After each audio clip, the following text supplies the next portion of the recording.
Olá amigos, bem-vindos ao canal Explicando o Espiritismo. Eu sou Alexandre Mano. Neste vídeo continuaremos a estudar e refletir sobre o Livro dos Espíritos.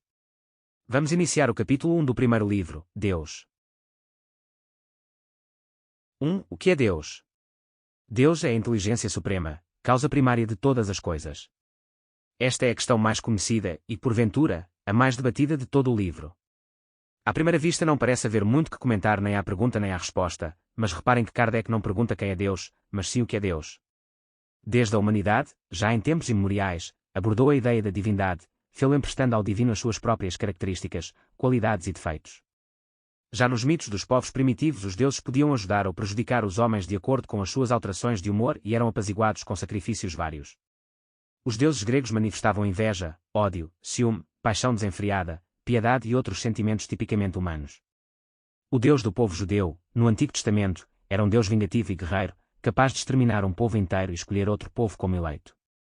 Mesmo o Deus do Novo Testamento mantém esta ideia humanizada, tanto é que o referimos como Pai. Os Espíritos apresentam uma ideia nova de Deus. Deus não é uma pessoa, uma entidade ou um ser que nos vigia do alto. Deus é a inteligência ou Espírito Supremo, o Criador de tudo. 2. O que devemos entender por infinito? Aquilo que não tem começo nem fim, o desconhecido, todo o desconhecido é infinito. 3. Poderíamos dizer que Deus é o infinito. Definição incompleta. Pobreza da linguagem dos homens, insuficiente para definir as coisas que estão além da sua inteligência.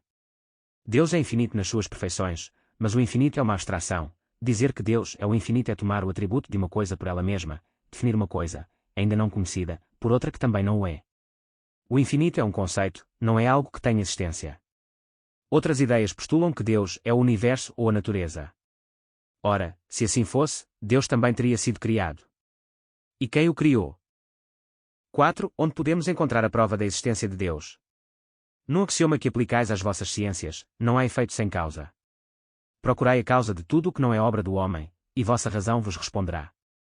Para crer em Deus é suficiente lançar os olhos às obras da criação. O universo existe, ele tem, portanto, uma causa. Duvidar da existência de Deus seria negar que todo efeito tem uma causa, e avançar que o nada pode fazer alguma coisa. Esta pergunta relaciona-se com as perguntas 7 e 8, pelo que vou colocá-las de seguida. 7. Poderíamos encontrar a causa primária da formação das coisas nas propriedades íntimas da matéria. Mas, então, qual seria a causa dessas propriedades? É sempre necessária uma causa primária. Atribuir a formação primária das coisas às propriedades íntimas da matéria seria tomar o efeito pela causa, pois essas propriedades são em si mesmas um efeito, que deve ter uma causa. 8. Que pensar da opinião que atribui a formação primária a uma combinação fortuita da matéria, ou seja, ao acaso. Outro absurdo. Que homem de bom senso pode considerar o acaso como um ser inteligente? E, além disso, o que é o acaso? Nada. A harmonia que regula as forças do universo revela combinações e fins determinados, e por isso mesmo um poder inteligente. Atribuir a formação primária ao acaso seria uma falta de senso, porque o acaso é cego e não pode produzir efeitos inteligentes. Um acaso inteligente já não seria acaso. O materialismo nega a existência de tudo o que não seja material, e assim, para os materialistas, Deus não existe. Ora, a razão nos diz claramente que terá de ter existido um momento original de criação. O conhecimento atual da criação do universo nos remete para o Big Bang. Mas o que criou a matéria que já existia no Big Bang? Poderá ter vindo de outro universo. Mas então o que criou este outro universo? Assim, teremos forçosamente que chegar à conclusão de que houve um momento em que a matéria, a energia e as leis naturais foram criadas a partir do nada. E teria de ser algo não material a criar tudo o que é material. É esta inteligência que os espíritas atribuem à designação de Deus. É sabido que muita da incredulidade dos nossos tempos assenta na ideia de que, emprestando as nossas qualidades e defeitos a Deus, como fazem ainda muitas religiões, podemos chegar à conclusão de que um ser perfeito não pode ter tantas imperfeições. O Espiritismo desfaz esta ideia. Deus é a força criadora de tudo. Aquilo que de mal acontece no nosso planeta não tem outra causa senão nós mesmos. 5. Que consequência podemos tirar do sentimento intuitivo, que todos os homens trazem consigo, da existência de Deus? Que Deus existe, pois de onde lhes viria esse sentimento, se ele não se apoiasse em nada? É uma consequência do princípio de que não há efeito sem causa. 6. O sentimento íntimo da existência de Deus, que trazemos conosco, não seria o efeito da educação e o produto de ideias adquiridas? Se assim fosse, porque os vossos selvagens também teriam esse sentimento? Se o sentimento da existência de um ser supremo não fosse mais que o produto de um ensinamento, não seria universal e nem existiria, como as noções científicas, senão entre os que tivessem podido receber esse ensinamento.